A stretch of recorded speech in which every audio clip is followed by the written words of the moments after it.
I am a founder and an author, and I help people be unapologetically proud of what they do and get over the fear of self-promotion. And I do that because I want to help people get what they deserve in their careers. Stefanie Sword-Williams created Fuck Being Humble as an online mentoring platform to empower individuals to be proud of their achievements. The idea arose from attending industry events and realizing a lack of celebration of young, emerging talent. Stefanie has since been commissioned to host workshops at Google, Unilever, Bumble, and SmartWorks. I don't open with the fact that I'm a TEDx speaker, Forbes Under 30, my book sold 10,000 copies, plus I don't open my presentations by listing out my CV, because I want everyone in the room to feel like this time that they're spending is about them. Women have traditionally been criticised more. They're known as braggy, boastful, bossy, too assertive. There's a lot of language that gets carried around when women are confident in themselves that it's not well received. Men often feel they don't need my message. They already have social acceptance. Self-promotion. In very simple terms, what is it and why does it matter? Can it help you in relationships? When you look back at those tough moments, those hard times, would you say, are those the ones that made you in a way?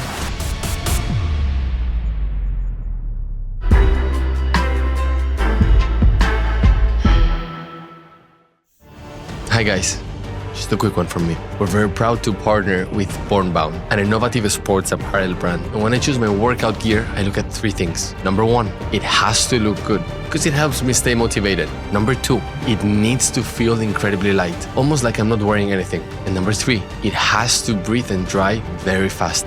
Bornbound nails it at all of this. We've secured an amazing offer. Use the code that we're gonna leave here below for you to get 30% off Bornbound gear. I hope you take advantage of it and you unlock the best version of yourself. That's it from me. Now, we both need to get back to the episode. Thank you. Stefanie, who are you and what drives you to do what you do? I'm a person that thrives on connection, being in spaces with people, learning about stories, and feeling part of something that is bigger than myself. And the thing that motivates me to do what I do is that I never want anybody to feel overlooked or undervalued. Did you ever feel undervalued? Yes. When?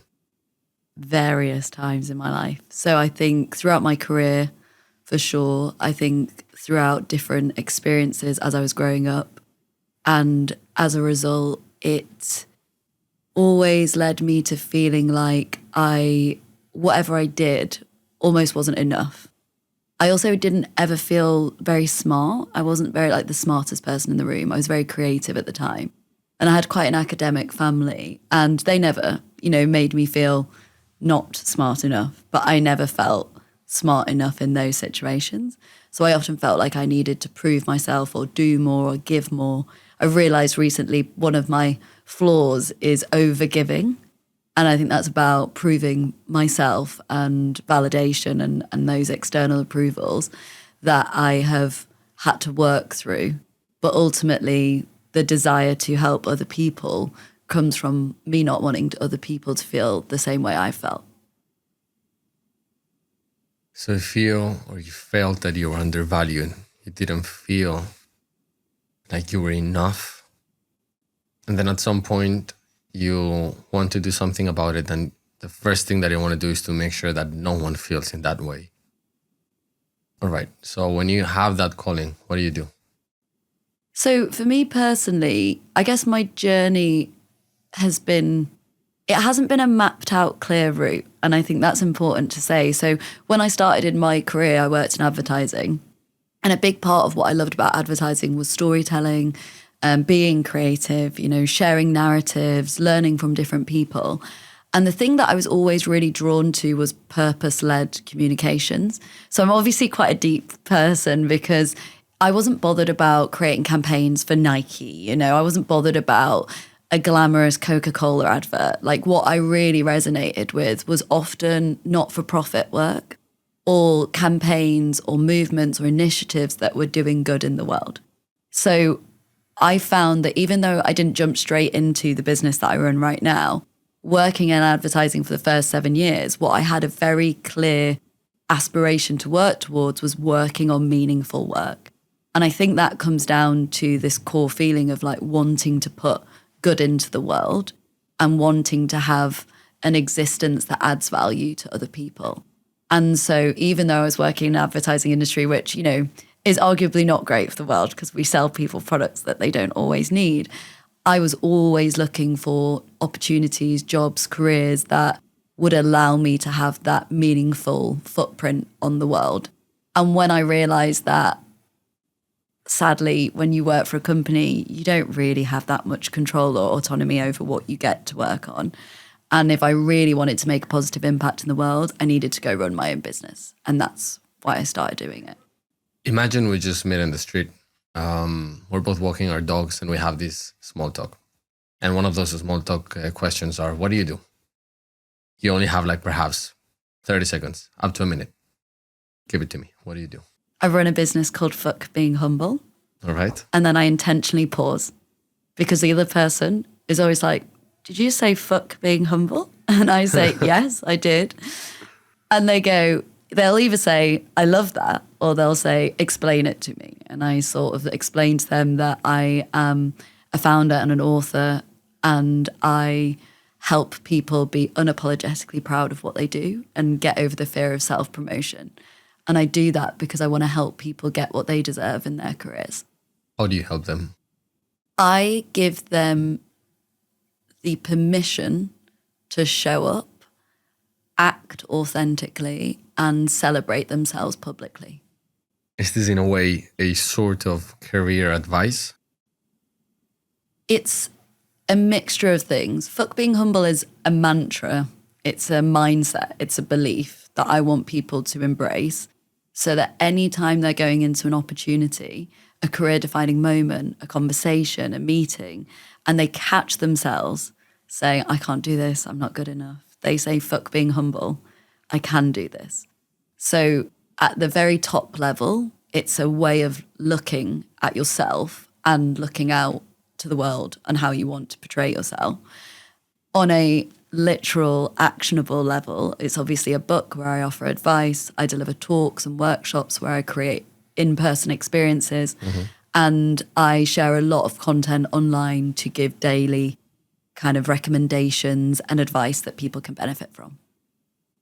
In particular, in those talks and those coaching sessions, I think when you are trying to change someone's behavior, effectively you're touching someone's brain, and that's very delicate. What do you think equips you to do this? So a big part of when I was at university, I studied a marketing degree, and it was communication and promotion. So for 3 years, we studied and looked at the best ways to communicate to people. Part of my dissertation I looked at was behavioral change. So I studied the way that different businesses and brands had done it. One example that I often come to is the Unilever's 5 levers of change. They recommend 5 different ways that you can encourage behavior change. And that can be anything from make it easy, make it understandable, make it desirable. And they give a list of different recommendations on how to use that model and implement it throughout. So that was the very first point of learning, researching and understanding behavior change at the beginning. Then I went to work in a range of different businesses throughout my creative career, and some of them were small startups where we were looking at hosting workshops that were all about personal branding, storytelling. How do we get people to create company cultures that people want to be part of? How do we bring people into the conversation?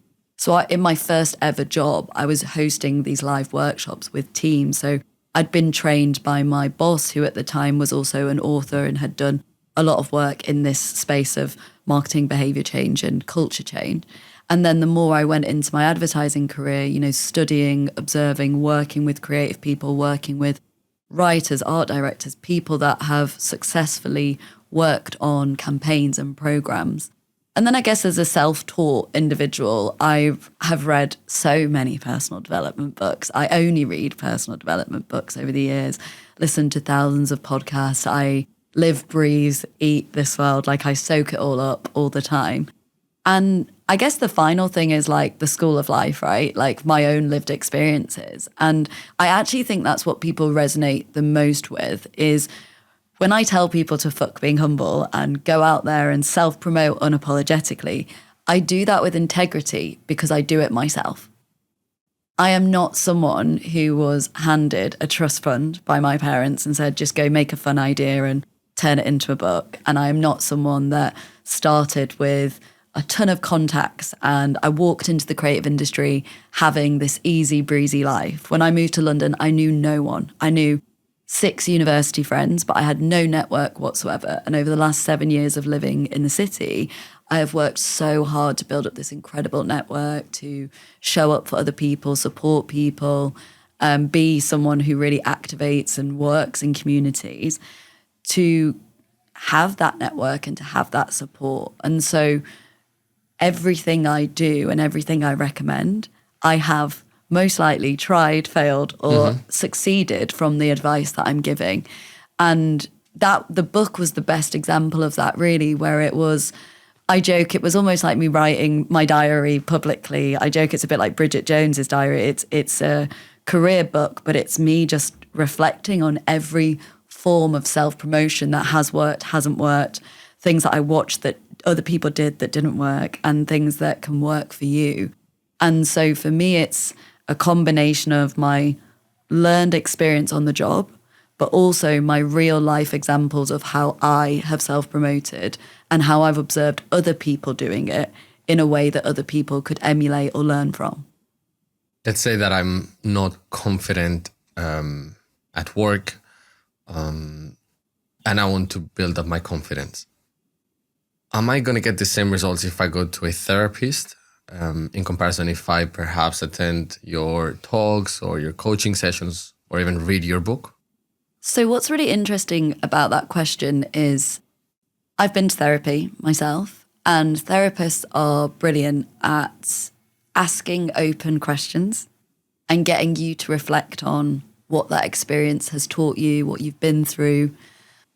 What I've noticed and who I am as an individual is when I went to therapy, I learned and observed and connected the dots very quickly and actioned things immediately. That is inherently who I am as an individual. I will go to a talk, I will be inspired by something, and I'll be starting a business idea that day, or I'll be launching a new product. Like, I don't need a lot to move from insight to action. When you go to therapy, it's a lot of open-ended questions, but you still have to go do the work. And I think the difference with Fuck Being Humble is I help suggest the actions on what you can do. So if anyone knows me or anyone's in my life, if they come to me with a problem, I have a real hard job of that just active listening. You know, that question where they say, do you want advice or do you just want to be comforted? I have to regularly ask that to the people that are speaking to me because my natural nature is to go into action, advice, problem solving. And in fact, when I worked full time, someone said, Steph is brilliant at putting out fires before you even realize they're happening. And that proactivity is just innate in me as an individual. I have observed just how much that is not the case for everyone else. So what I think Fuck Being Humble offers as a platform, a community, a book, a resource, is a list of recommendations that can help people move from inaction to action. All right. So let me summarize this to see if I got it wrong. Yeah, I got it right. So if I go to therapy, I am effectively giving these open questions so I can find myself the answer. I guess my immediate reaction to that would be that the therapist wants me to find the answer because then I am more likely to absorb it and to implement it and believe it. Then what you're doing with Fuck Being Humble, and I'll try to say these few words without laughing during the podcast, but effectively what you're trying to do with Fuck Being Humble is telling people what to do rather than for them to think what might be best for them. So you're giving them a specific advice. This is what will work. Trust me and do it.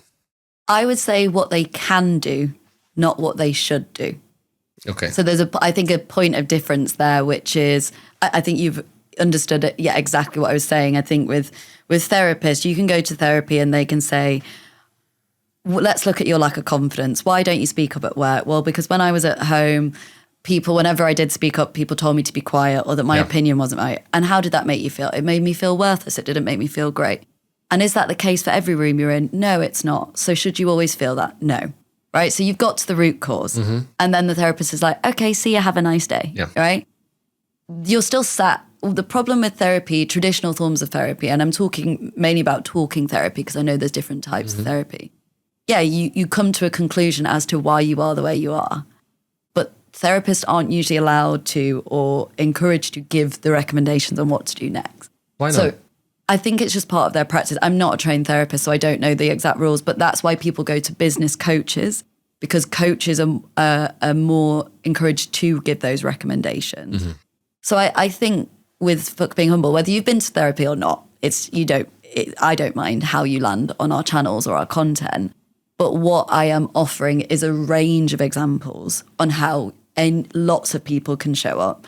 What I'm very explicit about saying is I don't think there's a right or wrong to self-promotion. I don't think the way that you self-promote is better than the way I do. I think everybody needs to have their own version. I say it's a bit like a recipe list. You've got to pick the ingredients from what you like from other people's self-promotion or your own personal brand or what you're trying to do, and build your own version of what that looks like. So rather than saying it's what you should do, it's more, here are the options of what you can do if you want to take actions to move forward.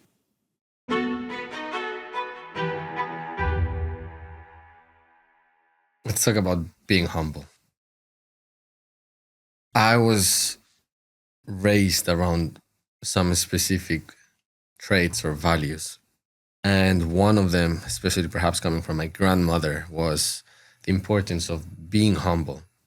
And it's interesting because out of every other value that my family has tried to teach me, this is the value that I try to keep most present in my life, especially during moments of success. But you're actively campaigning against this. I mean, literally, the title of your book is Fuck Being Humble. Why? I think everyone at some point in their life could think of a moment where they let modesty get in the way of an opportunity. And you may not in this moment, but the audience that the book and the business usually attracts is women. And women are usually told to play small, stay quiet. There's not room for everyone. There's lots of narratives around women not being as encouraged or not having the same role models as men to really show up. Maybe they don't have the capacity. Maybe they're doing other things that women are expected to do that mean they don't have the capacity to actually show up in their full way. And every time I say this, especially to a female audience, I see people nodding like, yeah, I can absolutely think of a time where I stayed quiet when I should have spoke up. But is that because they were humble? Because they've been told that the only way to success is to be humble. So I absolutely believe in being humble. Like, full disclosure for any listeners, of course I do. So if you say today, this podcast went really well, you were great, I'm not going to be like, I know, I'm amazing.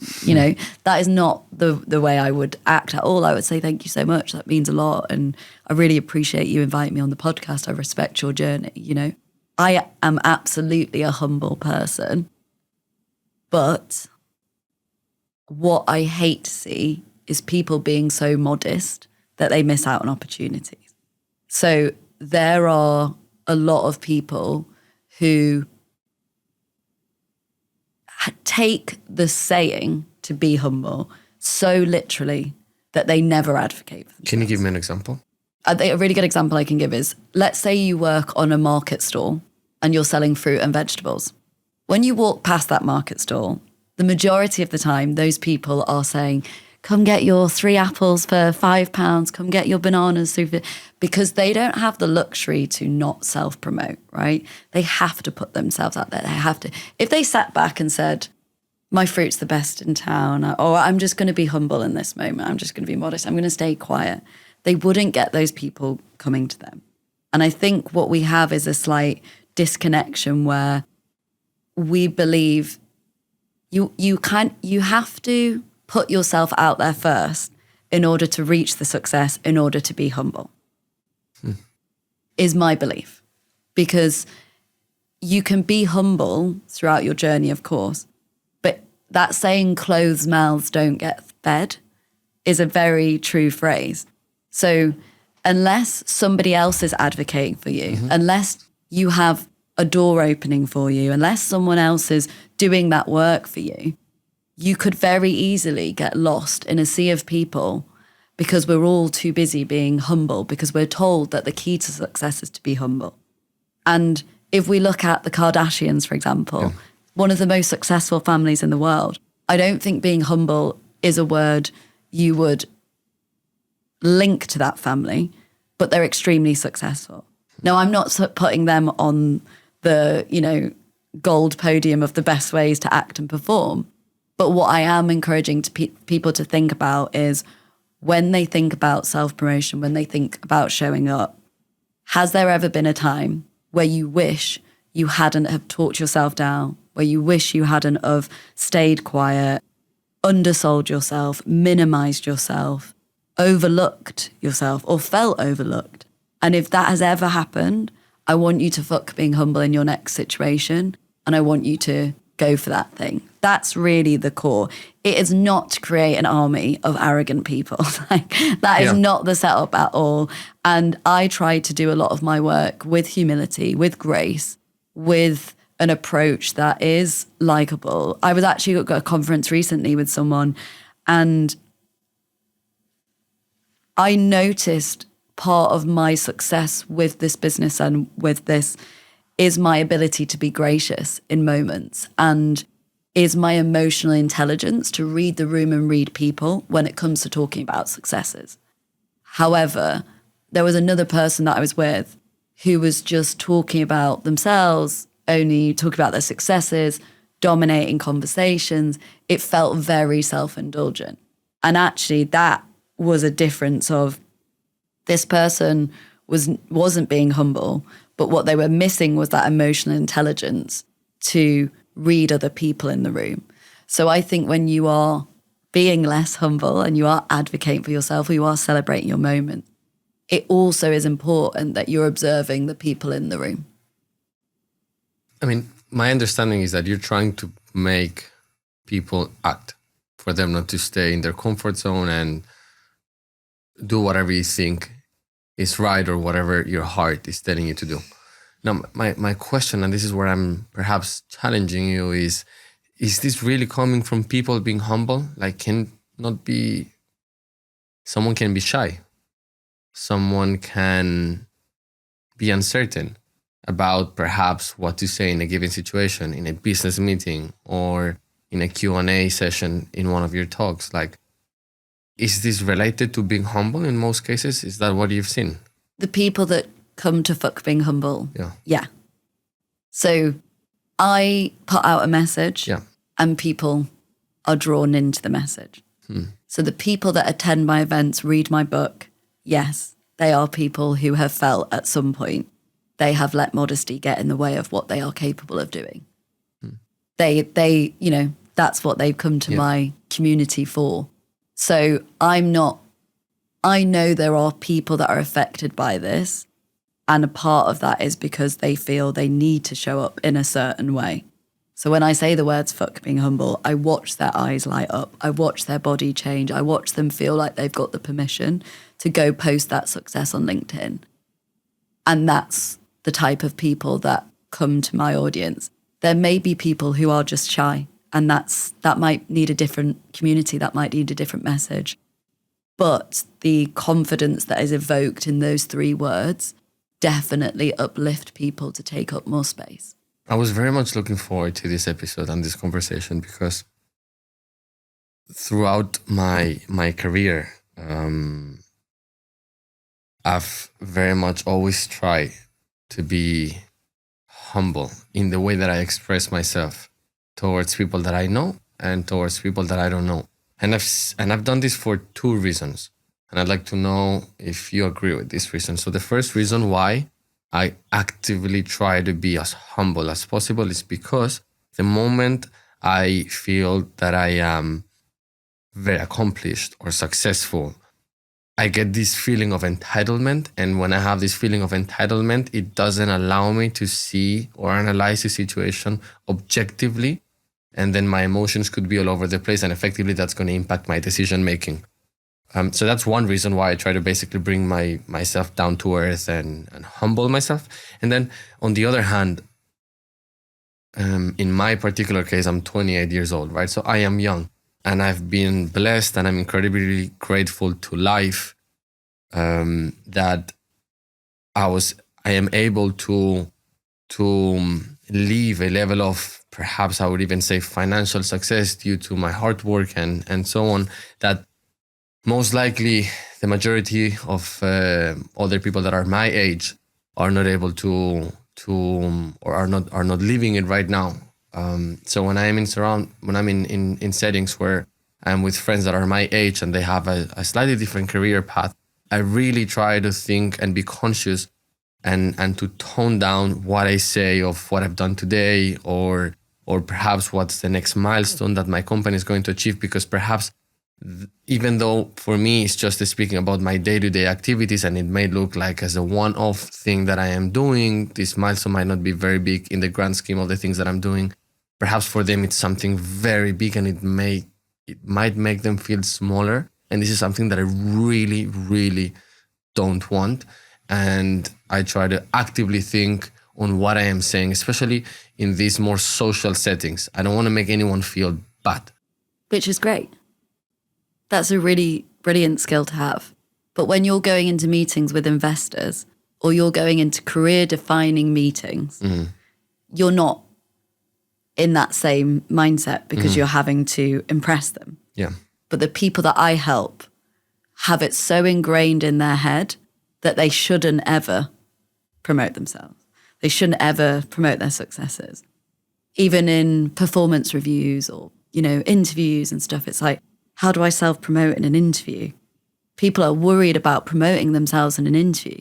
You can't get the job unless you promote yourself, right? And so I think what you have is brilliant emotional intelligence skills to not overbear people with your successes. And I think I do the same. There are situations where I may not talk about the peaks of my successes. In fact, when I start every talk at Fuck Being Humble, I don't reel off every success I've had. I don't open with the fact that I'm a TEDx speaker, Forbes under 30, my book sold 10,000 copies, plus I don't open my presentations by listing out my CV, because I want everyone in the room to feel like this time that they're spending is about them. And I want the advice I give to prove my worth. I don't need my credentials to do that. I know when to dial up and dial down my self-promotion. Not everyone knows when to dial it up. Most people are used to dialing it down. What are the benefits of being confident? Can you list them? I think you live a life more optimistically. So the more inner confidence you have, I actually met a woman yesterday in a hotel lobby and we got talking about work, and she said that she flicks between full-time work and freelance work. And I said, how do you handle that in terms of clients and work coming in? Do you ever get worried?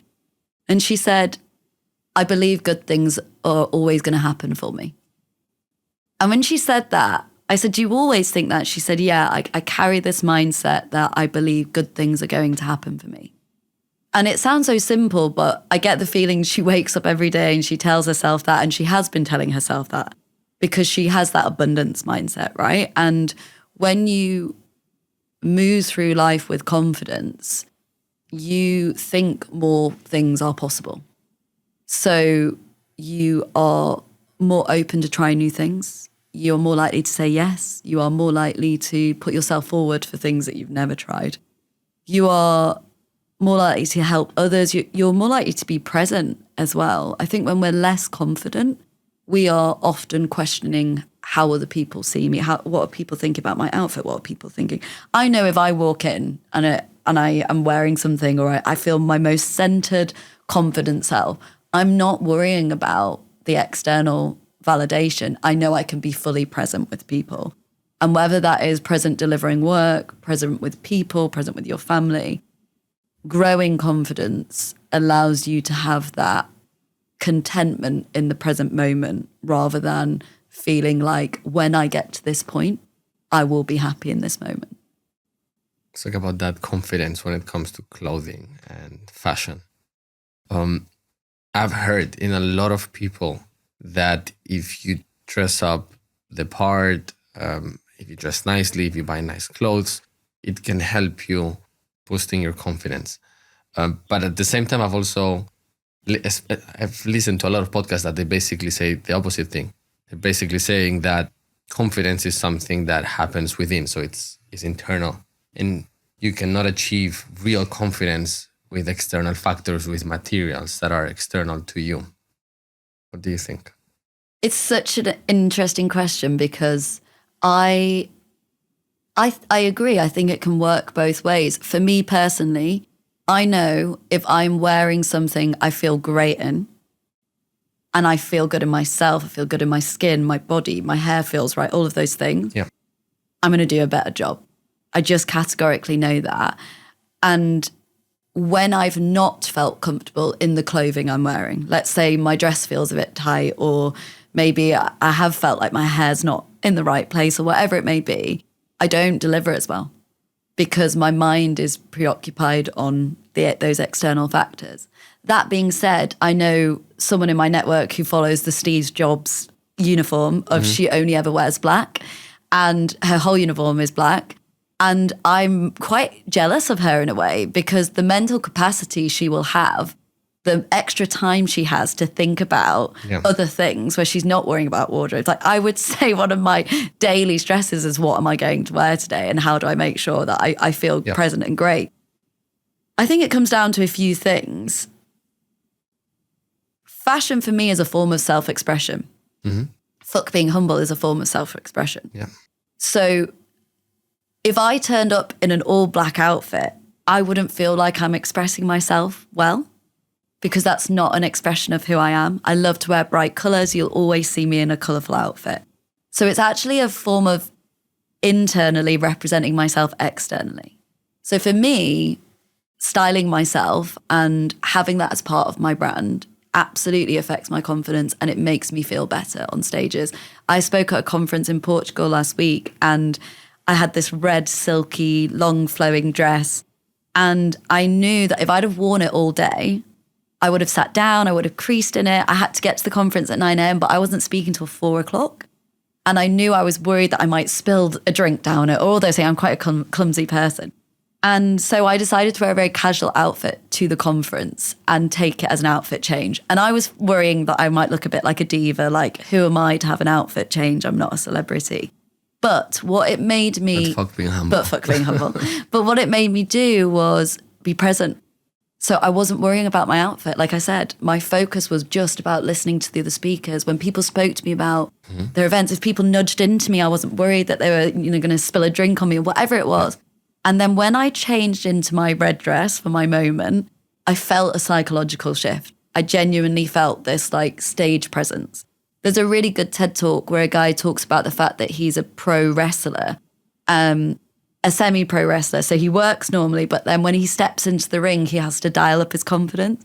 And I believe that to be true for moments in our careers, that there are certain things that we have to do to dial up our confidence. And I think for me, fashion is one of them. I agree with you 100%. I think, and I've seen this in myself, right? So I don't think you can be the same person in every setting, right? So there is, in my case, for example, Alberto, in this case, the podcaster. But then there's Alberto, the entrepreneur, when I'm in my business. Then there's Alberto, perhaps the friend that is doing a boys' night, Alberto, the boyfriend. So for every different occasion, I think I can perform better if my outfit is more suited for that. Because I consider that every outfit that you have is a uniform that could be paired to a very specific situation. For example, if I'm wearing a suit, I'm going to feel more corporate, mature, professional. So perhaps my body language or even the way I say things might unconsciously be more in line with that persona, Yes. with that uniform. But if I am going and I dress up for a birthday party that is in Soho in a suit, I might bring to an environment a version of Alberto that is not applicable or that might not be, let's say, as suited for whatever is happening in Soho. But if I go more boho style, a little bit more oversized with my clothes, I have seen and I have felt in myself that I can behave slightly different. I'm still myself, but it's a different version of myself. So I do believe that clothing is incredibly important to bring a side of yourself. It could be a more creative side. It could be a more professional corporate side.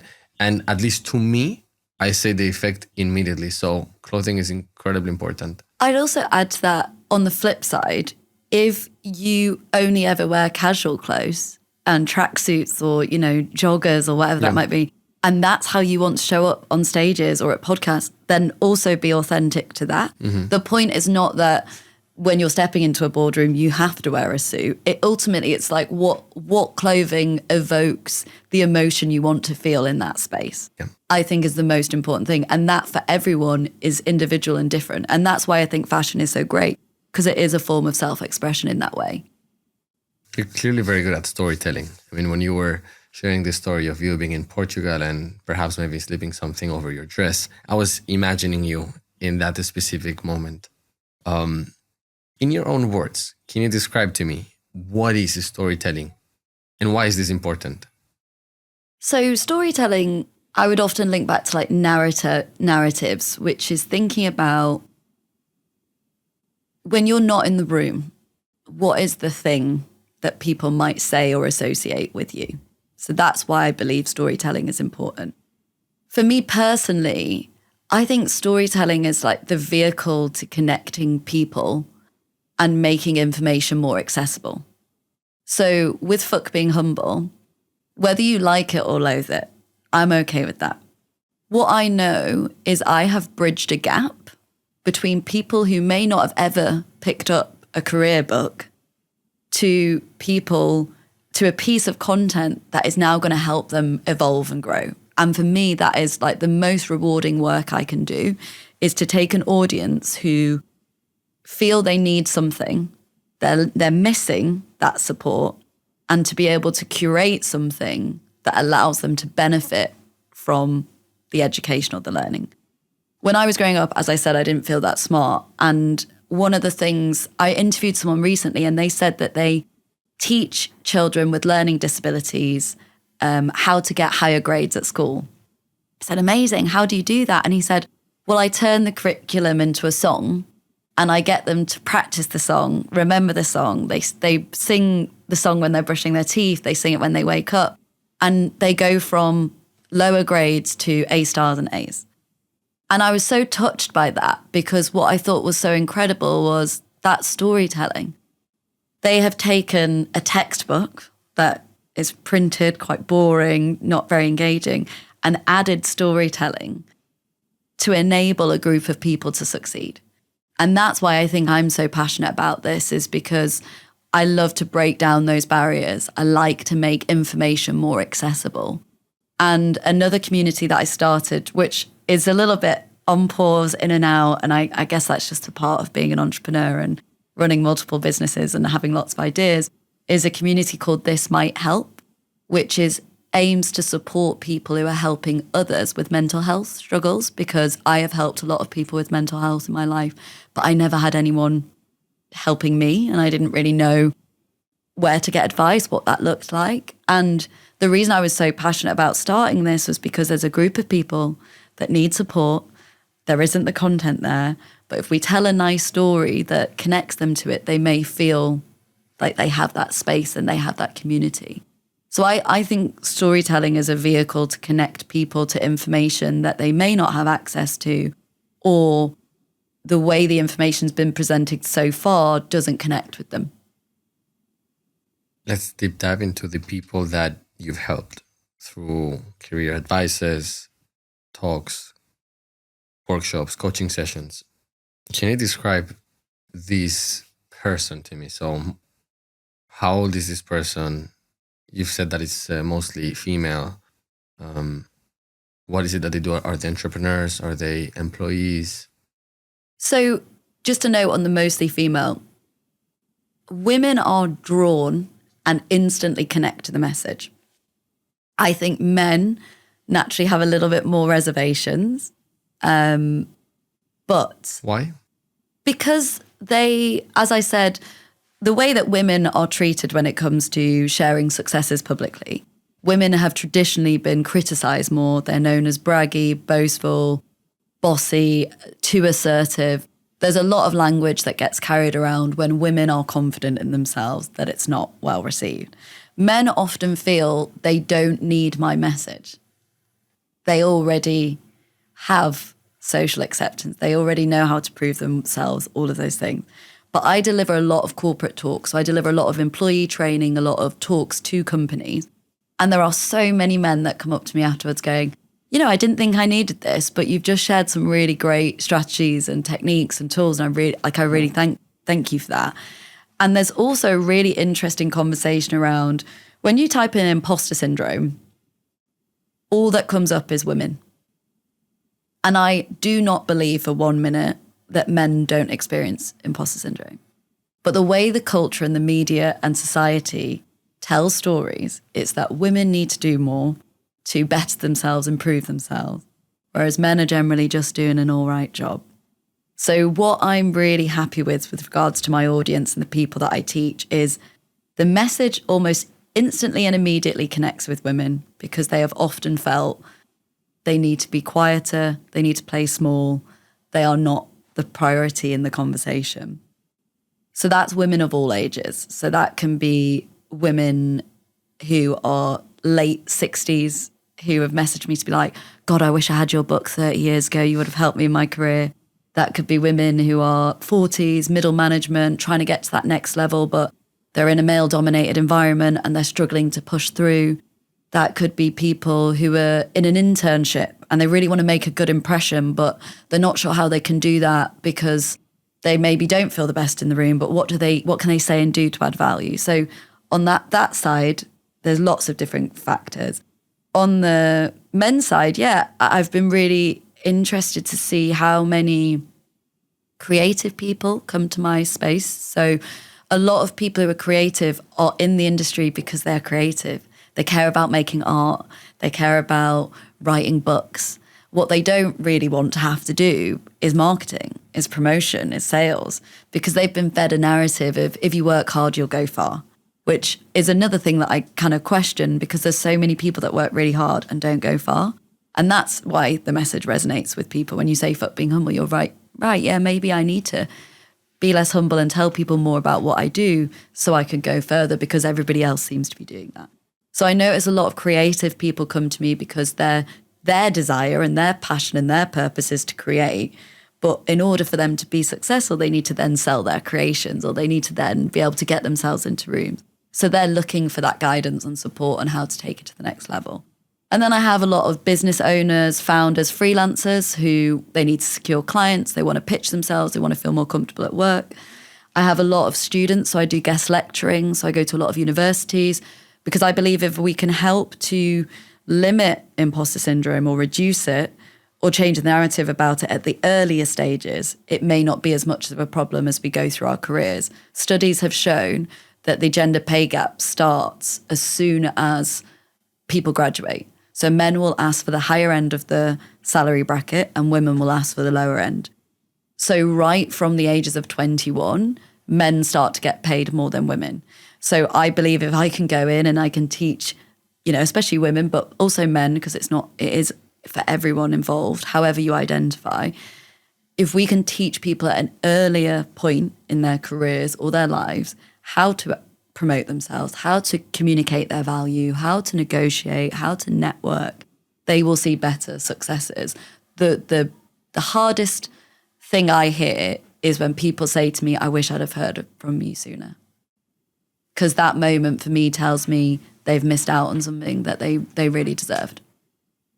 All right, I'm going to give you an imaginary client. Sure. Imagine that this client is in his or her gender agnostic, in his or her mid-30s. And this person works in a job that requires for him or her to deliver a lot of speeches. Internal to other colleagues, but also perhaps something external too. What are the basics, the keys, do's and don'ts for this person when it comes to public speaking? So I've recently launched a one-to-one coaching service on public speaking where I give exactly this advice. How do you get stage ready is the title of the package that I offer. And the way that I work with people is at the very core, we talk about what's the ambitions of the session. What are we trying to achieve with this? Are you trying to get a TED Talk? Are you trying to impress your boss? Are you trying to get investor buy-in? What are we trying to do before we even step into the room? Mm-hmm. Because that will affect how you build a presentation. So if you are trying to get people to join you in an environmental rally and riot, we need to be talking about the urgency is now. We need more people to work together. Do you want to see this planet continue for the rest of the time? So we'll be looking at bigger, bolder statements. We'll be looking at inclusive questions. We'll be thinking of ways to pull on heartstrings so versus you're going into a meeting with an investor and this investor maybe cares more about ROI, numbers, how are you going to get to this point? Show me your A to B plan, and in that case, it may be more factual or it may be more figures based. Still want to get them excited and we still want to sell them a dream, but they're two quite different experiences we want to create in the room. So the first point I always recommend people to think about is what is the intention of this presentation? What do we want people to do more or less of? And that's the question I ask my clients when they book me for a talk. I say, what's the vibe in the room? Have there been redundancies? Have there been layoffs? Do people feel happy? Has there been a change in management? So understanding what the environment is that you're going into and what the intention is before you start building a presentation is so important, because it's going to change the way that you tell a story. It's going to change the questions you ask. It might change the imagery you include. It might change the keywords you put on the slide. So those things are important to start with. The second thing that I recommend is I go very basic, but I'll just get a pen and a paper and I'll put the topic in the middle and I will just do a spider diagram of all the different things in relation to that topic. So I'm about to launch a new talk called Progress, Not Perfection. And so I need to make my talk and I will put in the middle, when have I let, perfection stop me? And I'll start thinking about, okay, well, there was when I got the book opportunity, I said no originally because... It's a beautiful sentence, progression, not perfection. Yeah, that's what I want to encourage more. Yeah. And, when I got the book opportunity, I told myself I couldn't do it because who was I? I wasn't that big a deal. But fuck being humble. And what I told myself and what I was worried about was that I wasn't an expert yet. So I was worried nobody had said, you're good at writing. You're a Nobel Prize winner. You're worthy of this. So I didn't believe it. So I just did nothing. And I said, thanks, but no thanks. And I hung up. And then what I started to think about was like, well, what would this look like? And so when I'm thinking about talks, I will start with a very simple list out every possible advice you've heard, a quote that I've heard, song lyrics that remind me of progress, not perfection, real stories of celebrities that show themselves in a progress way versus being perfect. I will really stretch the concept as wide as possible, but I do it on pen and paper first. Because when we go to a screen, we're looking at a blank presentation and we're like, right, let the magic happen. It doesn't happen that way, right? So I find it really helpful to be off digital screens and really let my mind wander and think about all the different things that I would want to put into this presentation. So I would recommend that for people who are thinking about them. And then I think one of the best things you can do with a presentation is create something unexpected. So I go to lots of events, I observe a lot of people's talks and get inspiration. I went to a TED Talk where somebody was talking about environmental issues, and they were specifically talking about our use around electricity and overusing it. And mid-presentation, in front of a crowd of about 700 people, it was TEDx London, they cut out all the lights, the screen's cut, and the guy got a lighter and just put the light in front of his face and finished the rest of his presentation only being lit by a lighter. And it was like goosebumps. Like it was like nothing you'd seen. And I am still talking about it 3 years later. So it may not always be appropriate to turn off the lights and cut the power and put a lighter in front of your face. But thinking about how when you're creating a presentation experience, is there any way you can make it feel unexpected and memorable? Because we've all been in meetings, right, where we've watched the same status updates. We've watched pitch decks and it's the same thing. It's the same format. It's the same delivery. And what I think people love about Fuck Being Humble presentations is The title. The title, which, by the way, once you get into my presentations, I don't swear. I really only swear at the title point. But I create funny visuals and references. So when I talk about networking, I compare it to dating on Bumble. And I say, when you match someone on Bumble, you don't ask them to marry you on the first time you match because you look slightly strange, right? When you're networking, you don't just ask for £1,000. You don't ask for a job on the spot because you have to start DMing them like you would on a dating app. And what I think people love is the unexpected way that I tell stories that people remember, that are linked to cultural references or things that they can connect to, but that they'll go away and speak about. And I went to an event last night where this woman was delivering a presentation, and she is an artist and she wanted to promote her work, and she was. And one of the things she did was, you know, you get pop-up banners that are like, here's a special offer, here's a special. She popped up banners with discount codes to her products and her websites throughout the presentation. And it was this really tongue-in-cheek self-promotion of like, here's another discount code, by the way. If you didn't get it the last time, here's another discount code. And throughout her presentation, she kept surprising the audience. She kept making the audience laugh. She kept telling stories with unexpected twists. And she was hands down the best speaker. And both me and my partner, he said the same. He was like, she was incredible. And when we really thought about it, it was because we didn't know what was coming next. So if you can think of a way to create an unexpected moment, it will always help to have people still talking about you after that presentation. So 3 things. First one, understand your environment. Second one, you're going to be more innovative if you don't use digital devices. And then the third one, try to impress people, do something different so you can be memorable. And one final thing I'd say on the actual public speaking and delivery, no one ever knows what you're about to say. So if you mess up, just don't let on that you have. I probably mess up in every single talk that I give, but the audience doesn't know.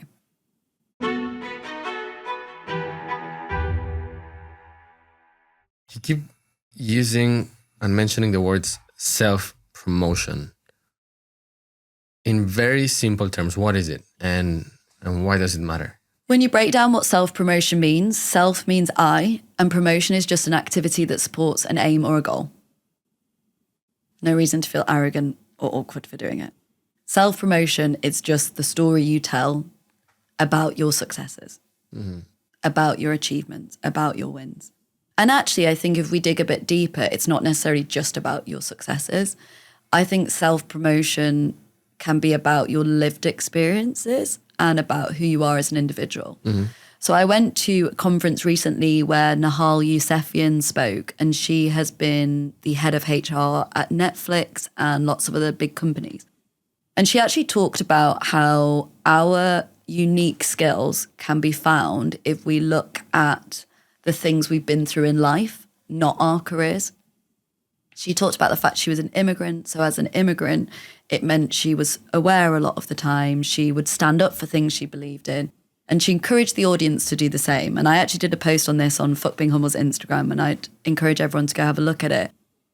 I went through this and I reflected on what have I been through in life that have created my unique skills. So work aside, what have I been through? So my parents divorced when I was young, which meant I had to learn quite quickly how to read rooms and people.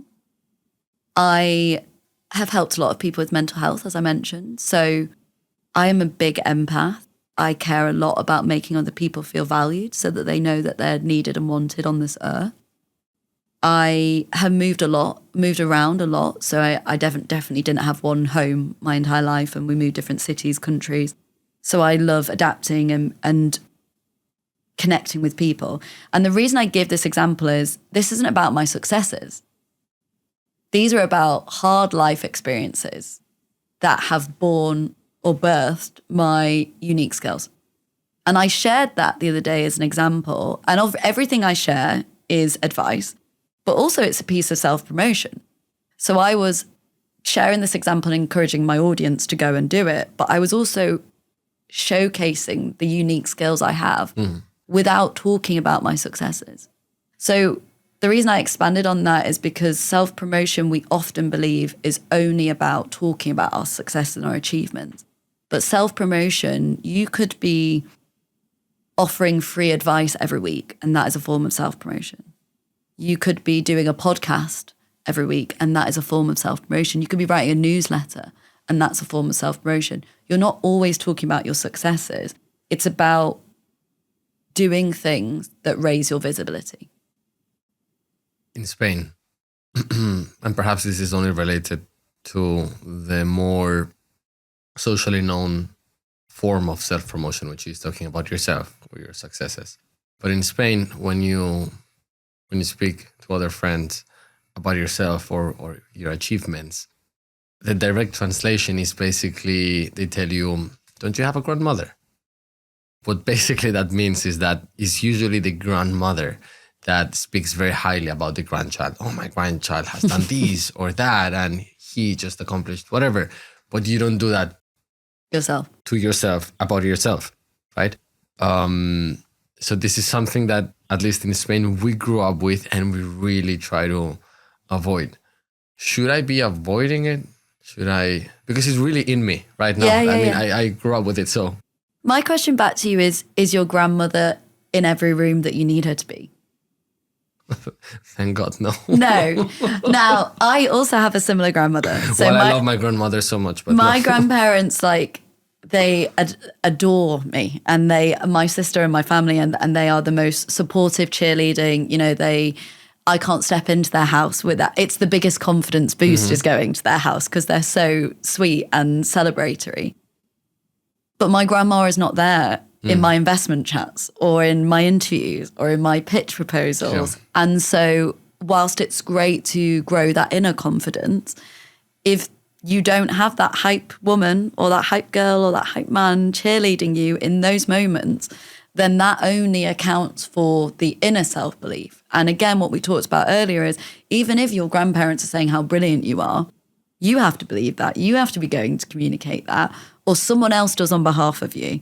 But if they're not in the room with you, you have to learn how to communicate that. So in answer to how do you respond to that, I would say I do have a grandmother, but she's not in the room when I need her to be to promote me and get me the successes. And I'd love to hear what your friends' responses are to that. I mean, definitely, I know my grandmother's response. Her response would be, I would love to be in every room. I'll come with you. Yeah, exactly. Of course. Just invite me over. So then, according to this, at least new to me, definition of what self-promotion is this something that I should do or onboard as a lifestyle, or is self-promotion a tool that I should be using in very specific situations, like the one you said, perhaps if I'm pitching to a new investor? It's difficult for me to answer without a lot of passion on why I think it's more of a lifestyle thing. So I was in a taxi the other day, and within 7 minutes, the taxi driver bought my book. And I wasn't getting in a taxi to pitch my book to the taxi driver. But he said, "Where have you been?" And I was like, "I was at an event. I was at an event." And he's like, "Oh, what was the event about?" And I was like, "I was actually speaking at the event." What were you speaking about? Fuck being humble. And he was like, "Tell me more." And within minutes, this guy was buying the book. I'll probably never see him again. But he's now a fuck being humble customer, right? And I guess what I've learned along the way is it's very easy for us to I believe a lot in work-life balance. So what I'm not expecting you to do is to spend every minute of your day self-promoting, of course. But some of my best interactions and moments have come from self-promoting. I got a fiance through self-promoting. So I was in a park and I met my now fiance. Did you propose to him? No, although I might as well have.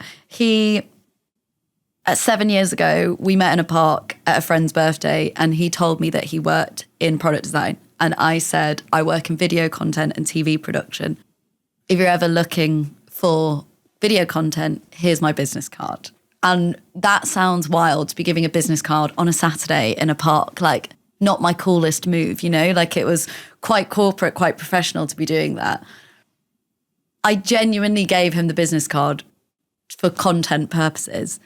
And a few weeks later, he messaged me and was like, we should grab a drink. And we've been together, and he proposed last year, and we're getting married in a couple of years. Congratulations. Thank you. And the reason I share that is not because I think self-promotion will get you a romantic partner. Can it help you in relationships? Depends who you're with.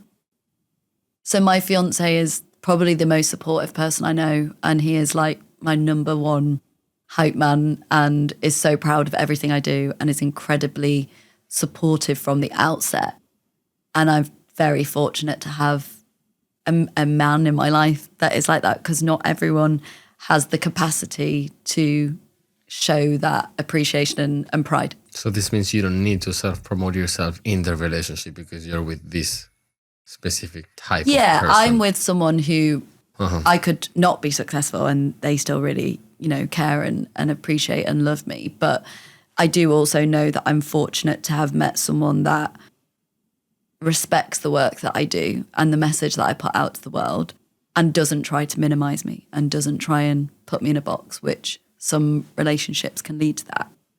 But with regards to self-promotion and whether it needs to be a daily activity or whether it is something that's ingrained in you or whether it's a professional thing, as we said, you know, I think what you gave the example was really nice earlier about when I'm around certain friends, I know to dial it down. And I think that's a really respectful thing to do. But I also don't want you to miss out on certain situations or opportunities because you downplayed things. So I think it's about finding ways to talk about your successes in a way that is quite inclusive. So, you know, it might be that you're like, oh yeah, work's been really good.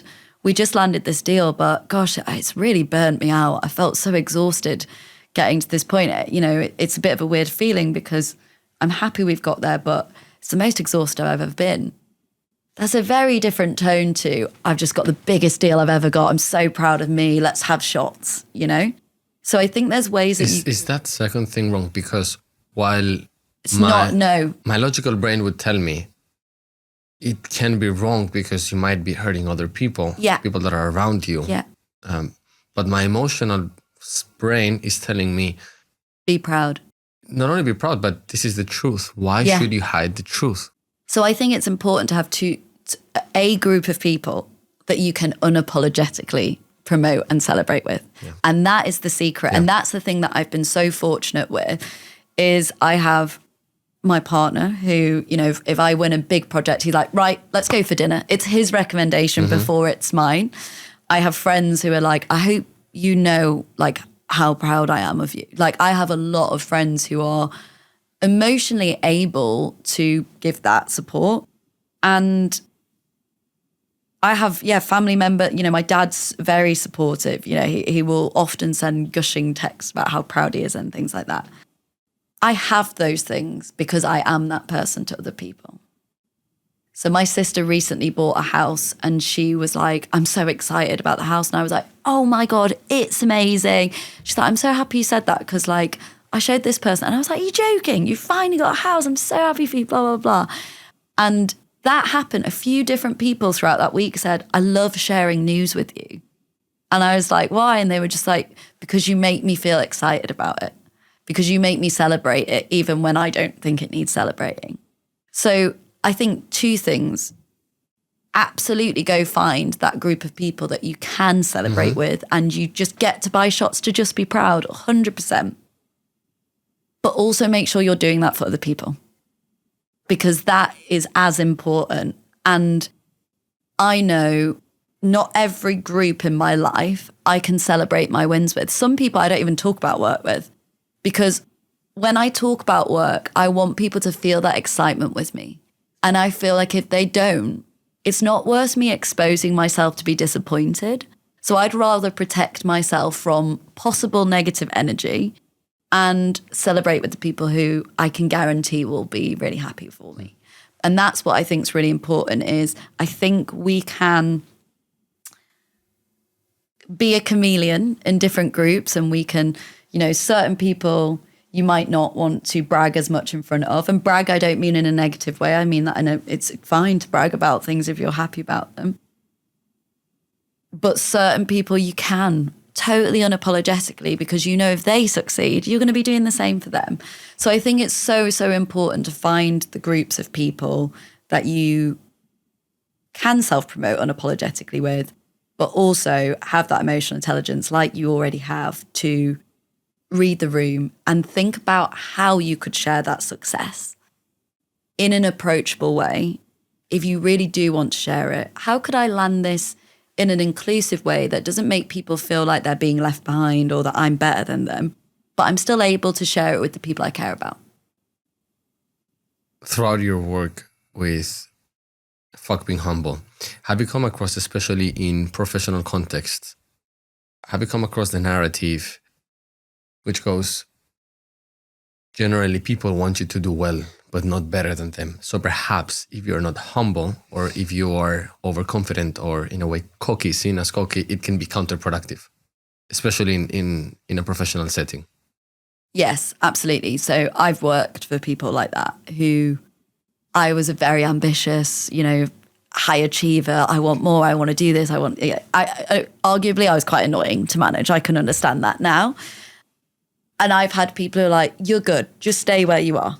Like, you don't need to be going that far. Look at that person. They're 5 years older than you and they're not even manager. And I was like, that's not my problem. They're just shit at what they do. Like, I'm very good at what I do. I'm not going to slow myself down because he likes to be a time waster. Like, that's not my problem, right? So I had very hungry attitude, but I absolutely had people that were trying to hold me down and were trying to say, stay in your lane, don't go further. And so much of that, and honestly, female bosses, women were doing that, which the feminist in me gets quite frustrated that was the case.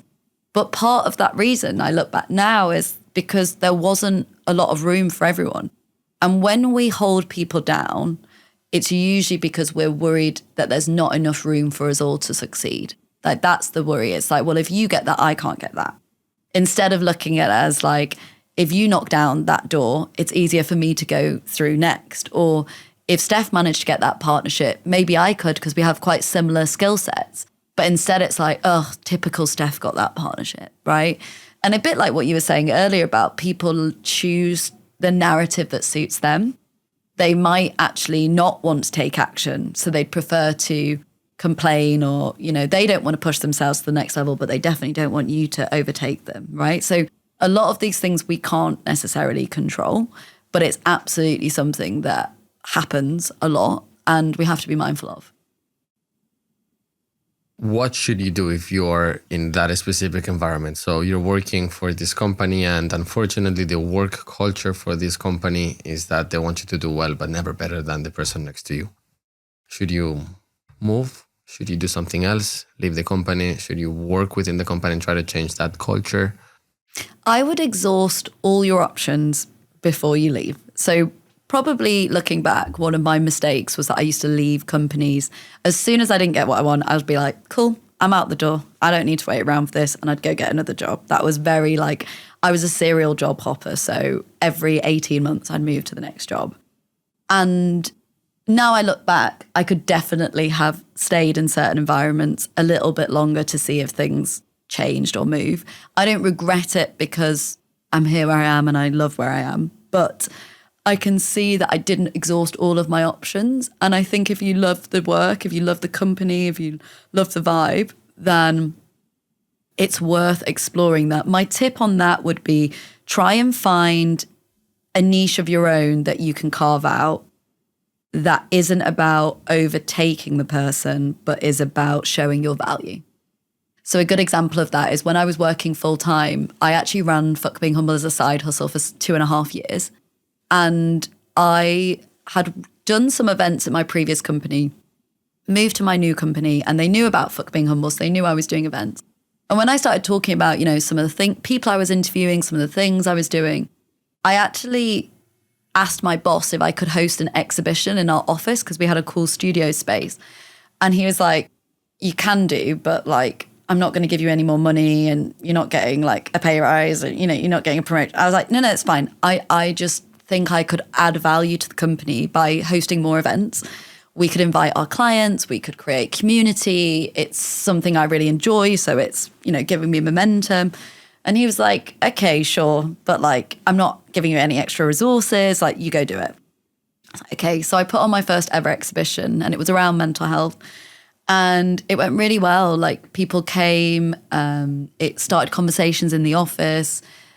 Our clients attended. We turned it into blog content. It became this thing. Off the back of me hosting this event, my colleagues then started talking about hosting events. And the person they came to was me. So they said, they would be like, oh, Steph, I loved what you did in the studio. I'd love to host an event. Do you think, could we do it together? And I started to become this internal events director, which at the time was a bit of a saving grace, I think, in my career, because I'd been doing the same thing for a while and I needed this creative exploration as well. And so off the back of that, we ended up hosting events in Paris, New York, Cannes, Amsterdam, and I was taken to be the host of all of these events and all that. And that absolutely came from me going, I want to figure out a little bit more of a niche for myself. I want to bring some of my external skills in and I want to enjoy my job more. How can I do that? And I made a business case for it. I proved it worked. And then my career flourished even more so.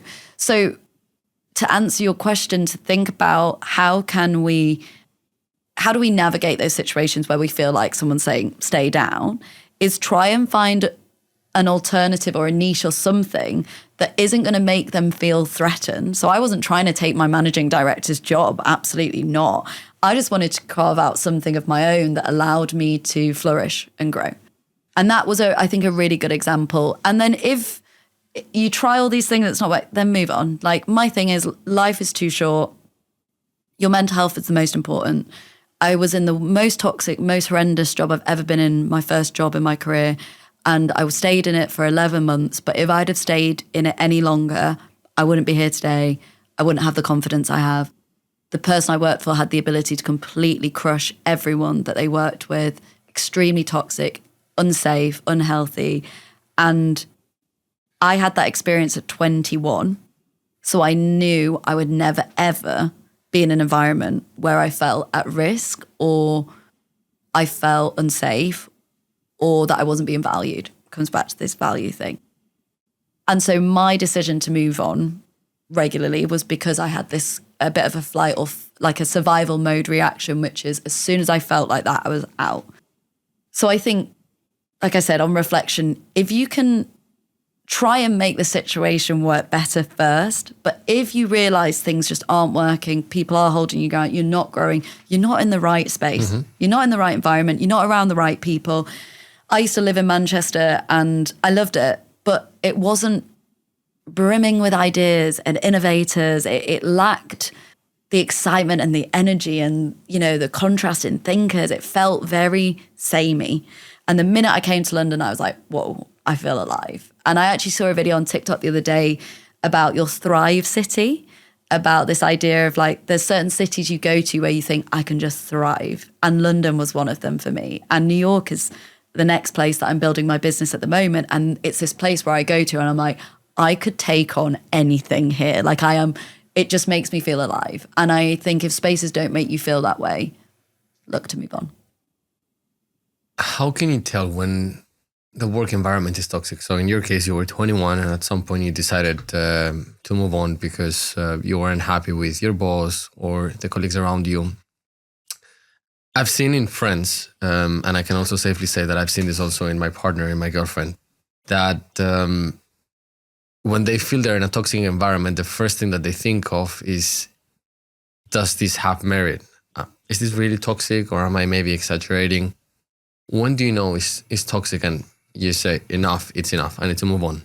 So I was in quite an extreme environment. So the manager that I worked for, he was the owner of the business. He had no HR, and the turnover of staff was solely about him and his behaviours. When I handed in my notice, he threw a book at me. When we would drive to meetings, he would be screaming in my face words like, "You're not worth the air I breathe," because I'd not bound a document together properly.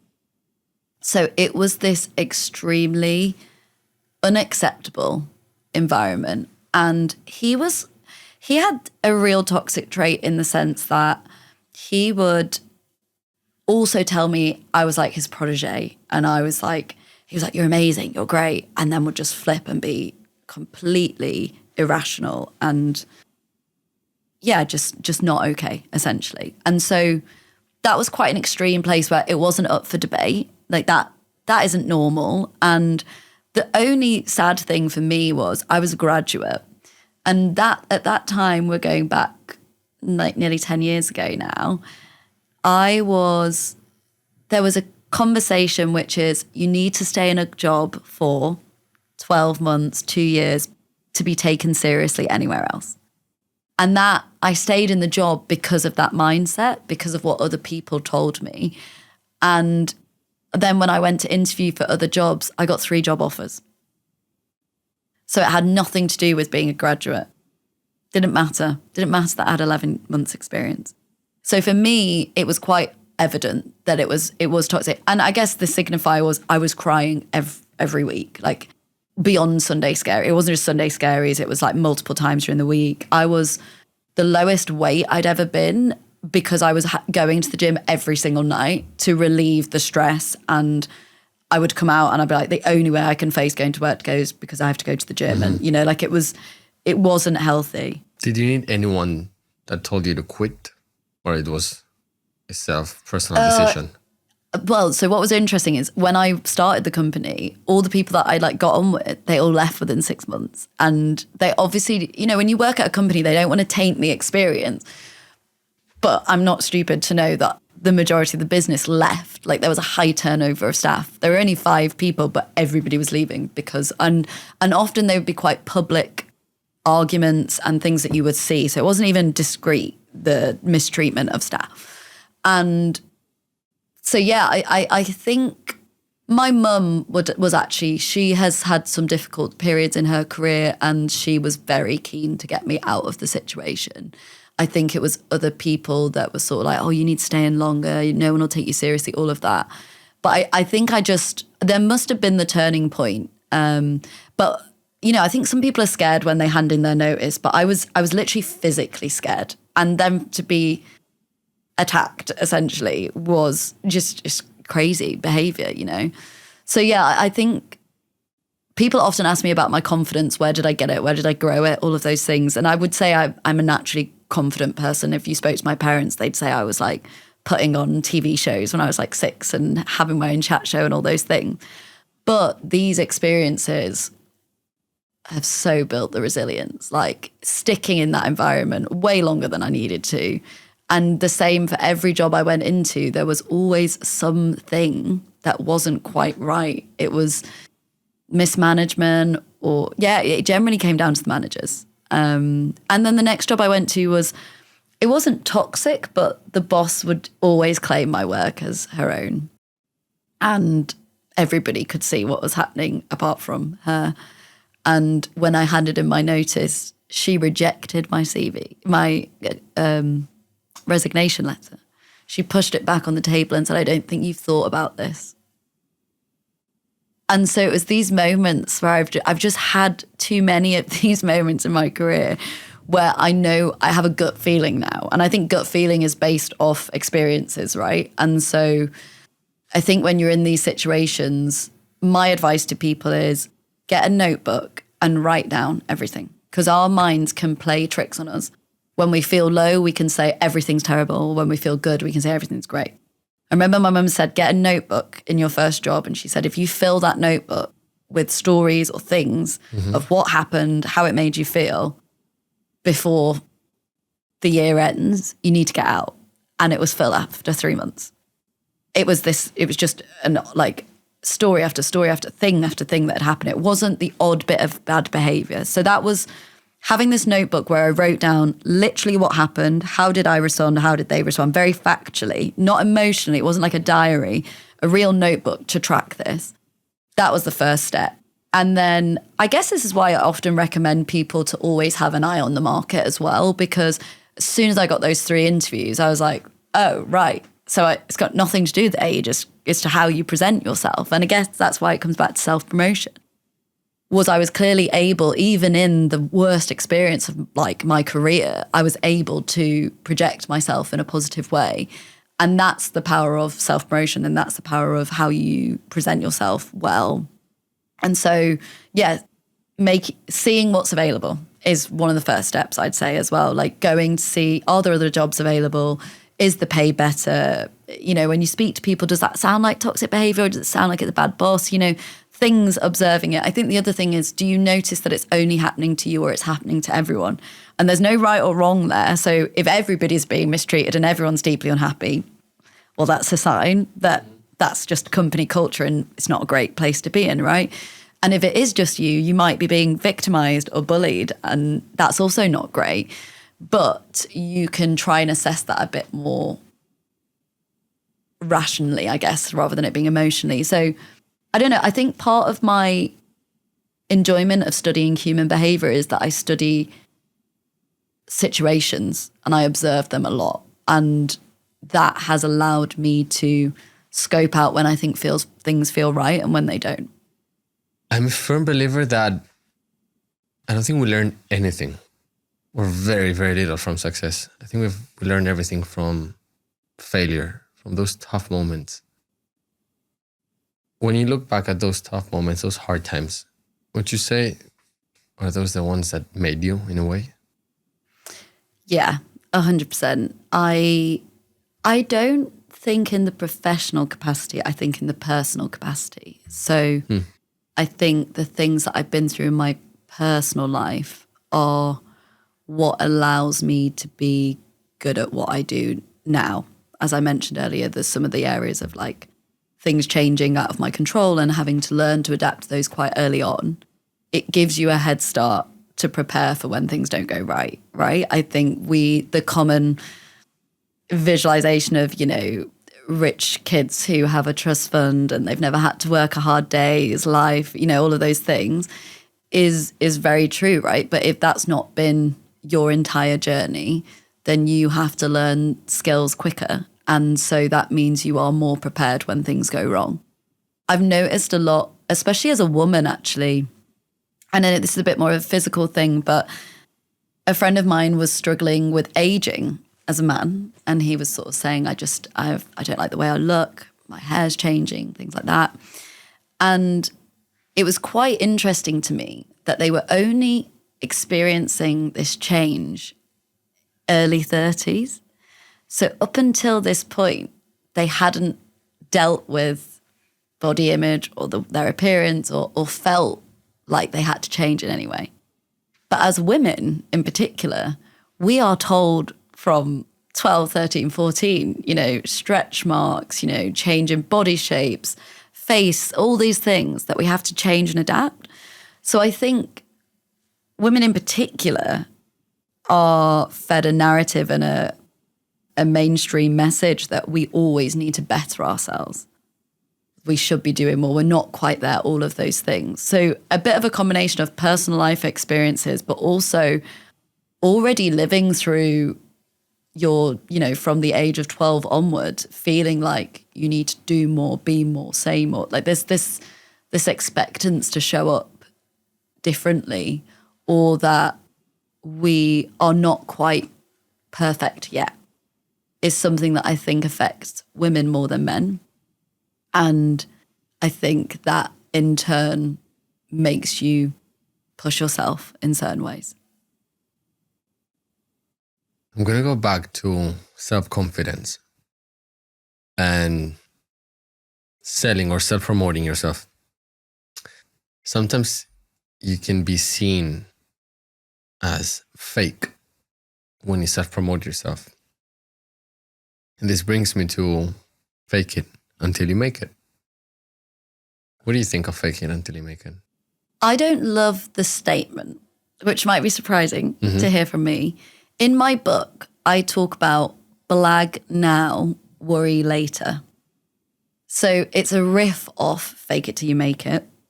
So to blag is to convince someone you can do something.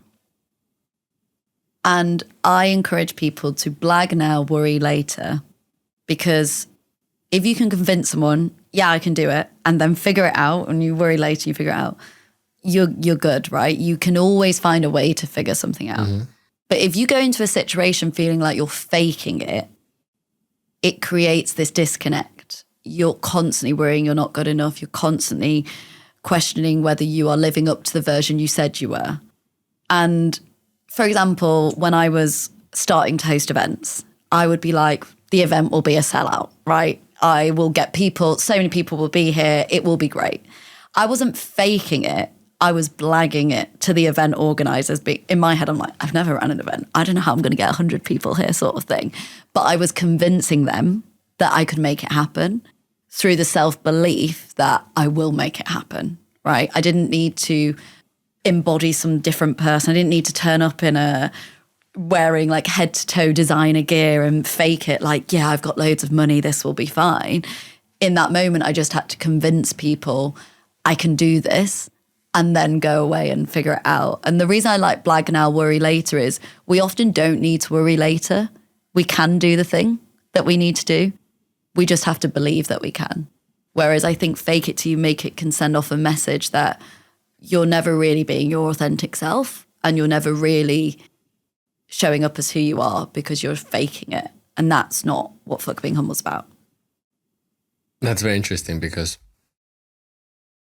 I've had, and I'm going to stop mentioning friends. I really should have to stop because they're not going to share with me their stories anymore. But some of my friends, they didn't start a business because they didn't think that they had the right expertise to go and do whatever is that endeavor that makes them passionate. And usually my answer is, you gotta obviously, first of all, believe it in yourself. But then if you believe it in yourself, you can convince someone perhaps to invest in your idea. Having said that, it is impossible that whatever business plan you build will have every question fully answered. It's impossible. Having said that, you need to appear in front of an investor that almost every possible scenario is going to be fully answered or it has been fully covered from an assessment perspective. And I've seen that they struggle with this, like, am I lying? Am I faking it? And I think if you're not able to take that step and take that risk and be like, look, I'm not a liar. I'm not going to fake anything, but ultimately I believe this can happen. The fact that you believe that it can happen, that doesn't mean that you don't have some worries in your head happening. But I think that step is incredibly important for you to get on and do something. In your case, it's becoming the incredibly successful author that you are right now, or this well-reputed public speaker. And in the case of someone else, might be becoming an entrepreneur and who knows, maybe perhaps a very successful entrepreneur. But that first step where you got to convince yourself, I know that if you have even some self-doubts, that's okay to face an investor, or in your case, the event manager to land that event and so on. Yeah, and I think it depends on the situation and the people you're with. So I know I was delivering an event to the biggest crowd I've ever delivered to. And someone was like, are you nervous? And in my head, I was like, absolutely. And I was like, yeah, this is the biggest crowd I've ever spoken in front of. I was like, I know my stuff, but yeah, I feel nervous. I feel quite excited, but I feel nervous. I didn't need to fake it and be like, no, not at all. You know, I eat this for breakfast. I'm fine. You know, I didn't, as an individual, I like to think I'm quite authentic with everyone. So the way I speak to you today is also how I would speak to my grandma. It's also how I would speak to my family. Like, I think it is, I know the word gets thrown around a lot, but I live a very happy life because I am able to be myself authentically with almost all the people that I spend time with. But let me ask you the same question in a different setting. So perhaps that was someone from your team or someone even from the event, once the event has been signed, landed, and so on. But let's say you're speaking with the event organizer, the person that will decide whether you actually get that event or not. If they ask you this question, this is going to be probably the biggest event that you've ever done. Are you nervous? Perhaps if you say yes, they might have doubts on your performance, on your delivery. Would your answer would have been, yes, I am nervous because this is the biggest event I've done? Can you be very honest with this? Honestly, no, I wouldn't. I'm a salesperson. So, you know, my background's advertising and sales. And again, this is me being authentic and honest. In that moment, I would totally be like, no, I'm so excited. This is going to be incredible. You know, there's a difference, but that would be true. That is true. I am excited. And I wouldn't be putting myself forward for the thing if I wasn't excited and I wasn't sure in that way. I think what the question comes down to is more about being sure in yourself. That's the most important component. Even today, you didn't share the questions with me. I could come in and I was in the cab here and I was thinking, I don't know what I'm about to be asked. It could be any curveball question, but I am sure in myself that I will be able to answer a question. So that inner self-confidence is, I am good at what I do with regards to storytelling, communication. Even if you ask me a question that no one has ever asked me and it's a massive curveball, I'll be able to handle it. First of all, thank you. Thank you for being honest, because you could have easily said in front of the cameras, I would have said the same thing. And perhaps in front of some people, the people that are listening to this, you might appear as, she's super honest, she's raw, she's authentic. But that might not have been the reality. That might not have been the truth. The truth is exactly what he said. In a different context, in a different setting, my answer to the same question would be different because I'm trying to get something out of this, right? I'm trying to land this event. And perhaps if I give you this very same answer, I might not land this ideal thing that I need right now in my career path. And this is what this whole show is about. So what we're trying to show and demonstrate is does it really take for you to make it in a given industry, perhaps like yours. If we're only showing the things that are written and you play by the book, perhaps just go to university. But I would like for people to tap into this show so they can really understand that we gotta be human and we gotta have some sense of normality, right? So for me, having a sense of normality means I'm not a liar. And if I put myself in your shoes, I'm not a liar. I'm also not faking it. But ultimately, yes, of course, I'm putting myself in the shoes of the event organizer. If I tell the event organizer I am going to be nervous, definitely, even if it's a 1% chance, he or she is going to think I might not be able to deliver it. And this person has a huge responsibility, some people that he needs to report to, so on and so forth. So there might be other people that he might choose on top of me. So am I nervous? Is this the first time that I'm going to deliver this huge event or speech? Yes. Am I going to say that? Is that the first thing that I'm going to say? Absolutely not. Does that make me a liar or a bad person? In my opinion, absolutely not. And in fact, you are where you are because of those steps, those decisions, those things that he had to say that some people might feel that they're compromising, which I don't, allowed you to unlock your full potential, your path. You know, perhaps also in different examples, the Kardashians went through the same things. In my opinion, that is not faking it until you make it. But as you said, not everyone is born with a trust fund and all the resources for you to deploy and immediately open every door. You got to open them in the most strategic and effective way possible. And for all of these reasons, I thank you for being honest. Well, it's part of me as a person, but I also want to say that is the blag now, worry later mentality. So in that moment, I will have blagged it and said, yes, because I'm convincing the person, yes, I can do this, no problem. And if I need to then go worry later and tell all my friends like, oh my God, what I'm going to do, and I need to practice every single day until that event, where it would be wrong is if I'd have told that event organizer, I can do it all in Spanish. Mm-hmm. That is faking it until I make it. That is not me. That's a lie. Me overcommitting to something I can't deliver on? Mm-hmm. And I think what we have to consider with that question is there is fake it till you make it creates this thing that you can do anything and it will work out. And I don't think that's right. Me saying, yeah, I can do it in Spanish. I would have had to cancel all work, learn Spanish, do a terrible job, all of this thing. That's why I think that phrase is problematic. Yeah.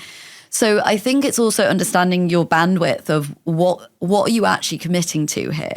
So certain things might make you feel nervous, they might make you feel excited, but understanding whether you have the skills in you to do it is different to overcommitting to something that is way out of your reach. 100%. I agree. You obviously work, your work is related to people, working with people, understanding people, helping people, motivating people. What is the most surprising thing that you have learned about human behavior? Such a good question. I think the most surprising thing I've learned about human behavior is even when people really want something, they don't do it. The most obvious solutions are in front of them and they just don't do it. So I have so many people that will come to me and be like, Steph, I want to start a podcast. Steph, I want to write a book. Steph, I want to start a business. Steph, I want to do this. And I'm like, okay. And I'm such an overgiver, as we talked about. I'm like, let's set up an hour. We'll do a meeting. I'll map out this plan. I hand it over to them. Clear, step by step, what needs to be done. 6 months later, I'm like, how are you doing? Like, haven't done anything. And it happens so often. What's the main reason for that happening? Well, my question now back to them is when they say, how do I do it? I say, what's going to stop you doing it? Because I've learned now that in order to protect my time, we have to get to the root of the blocker. We have to get to the root of the problem of what's going to stop you. And certain things can be, a friend of mine is a good example. She wanted to start posting video content. She's a DJ and she wanted to post video content of favorite tracks she was listening to that she could recommend. So she's a DJ, well within her right to be posting that content. She had this worry because we'd planned out loads of ideas on how she could post on TikTok, but she didn't do anything. So I said, what's going on here? What's the problem? And she said, I'm worried that people in my network are going to think, who is she? Like, who does she think she is to start sharing recommendations? So much of what we're worried about is external. It's so much. I think if I could like look in a magic ball, like a Mystic Meg and say, whatever you put out in the world, everyone will love it. You'd see people creating things tomorrow, right? It is the fear of judgment from other people. And when I sat down, I said, okay, so what will help you? Let's say this is the problem. You're worried that people are going to question who you are. Why are you popping up all of a sudden? What's going to help you start that? And she was like, I just don't know. I don't know how to start. It's often that start thing. Even if you're so super qualified, it's what's the first thing I need to do and how do I hit that button and say launch? And she helped me come up with this new phrase, which is soft launch yourself. So if you read any newspapers or magazines or stuff, you'll see there's a phrase called soft launching in relationships, which is where people will show you a glimmer of holding hands with someone but not show you their face. So you're soft launching a relationship online, but you don't show them everything. And I said to her, what it feels like you need to do is kind of soft launch yourself before you start posting content, just to remind people why they're following you, what you're about to share, who you are. And I showed her an example that I'd seen on TikTok actually, and this girl said, hey, to any people that are new here, I'm Steph and I love rollerblading and I love art and I love music, but I also really love knitting. So over the next 12 months, I'm going to be sharing my knitting projects with you. If you like it, great. And if you don't, send it to a friend who might, right? It was a really simple piece of content, but it's a really great starting point for anybody who's like, I just want to press that button and go, but I'm worried that people are going to be like, where's this coming from? To respond to that, you say, well, start the conversation then. Frame it. Tell your followers or tell the people that follow you, this is what I'm about to share. If you like it, great. And if you don't, stop following me, right? But I think what we have is we grow up with people following us, people from school, family members, And then if we try and show up as our true self or our passion or our hobby or the thing we really care about, we are so fixed and worried about what are these older people that I really don't actually care about going to think about me? Previous colleagues, family members, ex-relationships, old friends. They saw you in a different way. So how could you be showing up like this? So a good starting point is to create this reintroduction of yourself. Like, hi, everyone, this is me now. So if you enjoy it, great. And if you don't. And that I've recommended to a lot of people in my network, and it's helped them so much. It's literally been that thing where it's like, I can post freely now. I know why I'm doing this, and I've already announced it, and this is that thing. So I think that's a really good example of how when we're thinking about what stops people, and I guess, my fascination with human behavior is even when the options are so clear in front of people, there will be something that's going to hold them back. That's nothing to do with the plan. It's to do with something internal. And I know when I started posting video content, I hated it because I hate the sound of my own voice. I like speaking on stages because I don't have to watch it back. I don't have to listen to myself back. In fact, I have forced myself to listen to every podcast I sit on now to check for, quality to control, of course, that I've not said something wrong or it's not been edited in a bad way or anything. But I used to hate the sound of my own voice, seriously hate it, which I think there's a study out there that says everyone does. So I was like, no, I don't do video content. It's not my thing. I'm not going to do video content. And then I started getting opportunities coming through. Hey, would you make a video? It's £1,000 for a brief. Or, hey, would you do this partnership? We want you to film video content. And I started to see that there were more opportunities that could come if I let go of this inner thing that no one else has commented on. No one's ever told me you've got an annoying voice. This is an internal thing of mine that I believe to be true. And I was like, right, ditch the ego, get over yourself. You're not that important. You have a business and a message that people can benefit from. Does the fact that you don't love the sound of your own voice, is that going to stop you from going to do these great things? And that was one of the best conversations I had with myself. So I think for anyone listening, don't ask yourself, how do I get there? Ask yourself, what's stopping me? I think this soft launch method could be applied to so many other things to get people to start.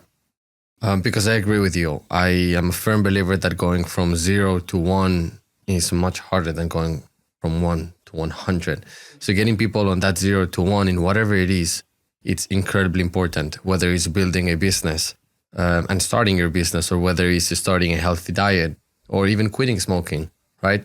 If you are thinking about all the complexities of, let's say, for example, going to the gym, I got to commit to 5 days a week, and I only have 1 day off or 2 days off, and I got to do this for 2, 3, 4 months until I start seeing results.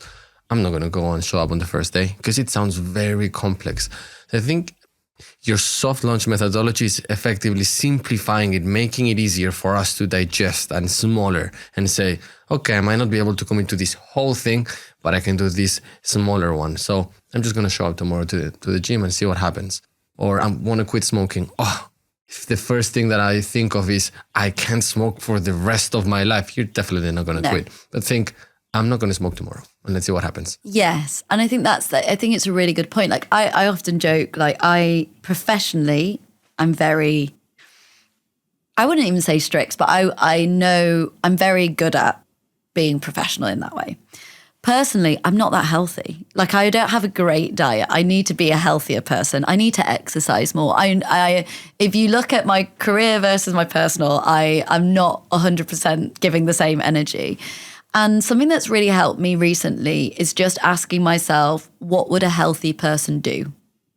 So rather than being like, no more crisps, no more Diet Coke, no more whatever it is, especially martinis, all of these things, just asking myself, what would a healthy person do? And I know this sounds so basic, but just things like, instead of getting the train, I'm going to walk, because a healthy person would choose to get more steps in.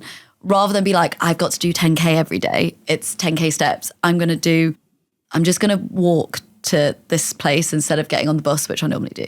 Or if I'm making a sandwich, it's like, okay, I'm not going to be annoyed at myself that I want a sandwich that has carbs and diet culture from the 90s and all that bad mindset. what would a healthy person do? Well, they probably make a salad on the side, or they might add in an extra few ingredients that have more nutrition in them. So rather than like, this complete shift in identity in who I am, how do we just make it feel a little bit smaller and a little bit more accessible? We talk so much about the things we're going to do before we do them. And that's the problem, because we talk ourselves out of it before it's even happened. If you look back at everything you've done, all the things you've learned, if you were to summarize everything into one advice, one great lesson learned, what would it be? Slow down. So I think my ambition has been so consistent. I have been an ambitious person. And I think at school I wanted to do well, but I definitely cared more about like friends and parties and, fitting in more than I did about like what university I'd go to. But there was something about my university degree that really brought out, and it was clearly that I'd found the thing that I was meant to be doing, the studying, the communication, the marketing. I'd found that thing that brings me alive. And ever since my first job, it was just fast-paced, moving, need more, want more, like give me more, do more, all of this.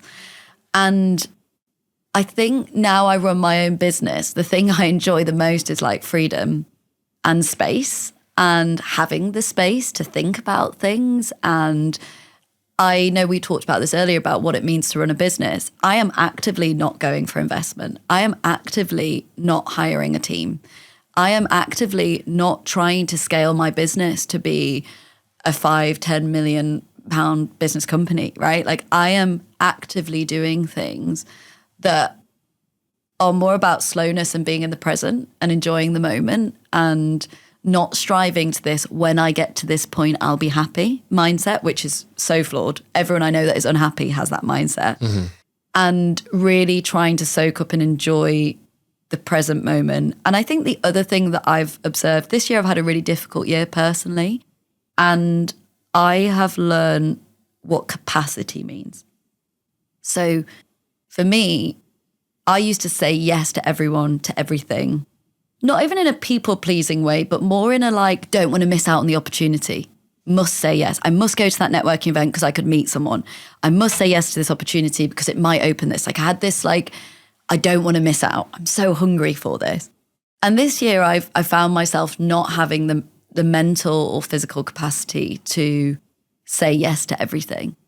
And where I might have done a free job for someone and things like that, I had to pull it back and be like, in survival mode of what do you need to do and what can wait. And I had a chat with a friend recently and I said, I've got this idea and she just went, what is the most important before the end of the year? And I'm working on a very big project at the moment, one that can't be changed, will be out to the masses, and I'll never get the chance to redo it again. And it was very clear that was the one thing I needed to focus on. So everything else can wait. Like things can wait. I'm 32. Like I'm going to be working at least for another 20 years. If I'm working on this business, I need to have these ideas in the bank. Otherwise I'll have no ideas left. So I think it's so great to have hunger, ambition, passion, absolutely. But pace and doing it at a pace that you feel is right is, I think, the secret to success, because I'm the least stressed I've ever been. I'm the happiest I've been. Even after a difficult year in my career, I am the happiest, most content, most calm, most confident, because I'm not chasing someone else's timeline, because I'm not adhering to what other people think it means to run a business. I am well and truly making my rules up, living a great personal and professional life. And really, when I reflect on it, the thing that has led to that is slowing down.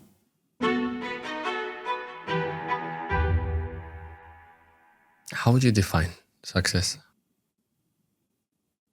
Freedom. Would you say you're successful now? Yeah. I would say so. For me personally, it's when I say freedom, it's the freedom to go get on a plane tomorrow and work remotely for a month on a beach in Bali. It's the freedom to say, I'm going to do 10 free jobs next week because they're meaningful, passionate projects of mine, and I think I can make a good impact. So freedom has always been at the core of what I care about. And I talk quite publicly about this. I don't know if I want to have kids. I don't know if I want a family.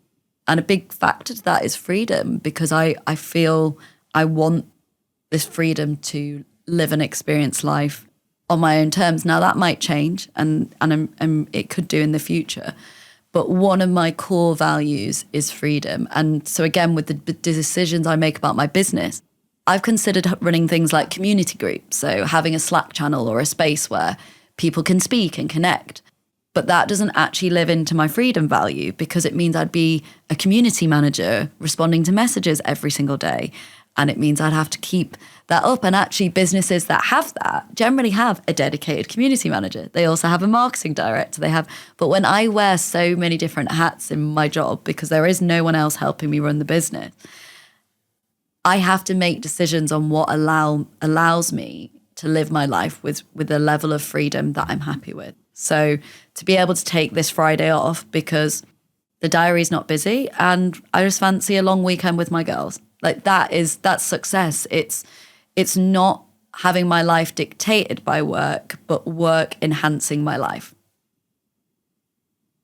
Thank you. Thank you very much for joining me this morning, for the honesty, for how raw the conversation was. I was able to truly see you, what you stand for, your true colors. I think that since we're kids, we inherit these narratives about a lot of things. For example, I don't know if this was the same case for you, but when I was a kid, my grandparents used to tell me, you need to drink an orange juice every morning because that's good for you. Well, as science progressed, we have seen that this is not only false, but it's actually unhealthy for so many different reasons. You're effectively doing that, but in a much more complex environment, which is trying to redefine a word that is very much embedded into our society, which is being humble. And you are trying to approach this from a very healthy perspective. You're trying to help people become the best versions of themselves, whether it's personally or professionally, by building up confidence. And you're not fighting against an irrelevant opponent. You're fighting against one of the most well-preserved traits in society, which is being humble. And that already, by definition, makes you one of the bravest person I've ever met. So I thank you for that. And I'm really looking forward to joining one of your talks and getting that rush of energy and confidence that I'm sure that every person that you've helped has felt. Thank you. And thank you for inviting me to speak. It's been so nice to chat with you today. Thank you.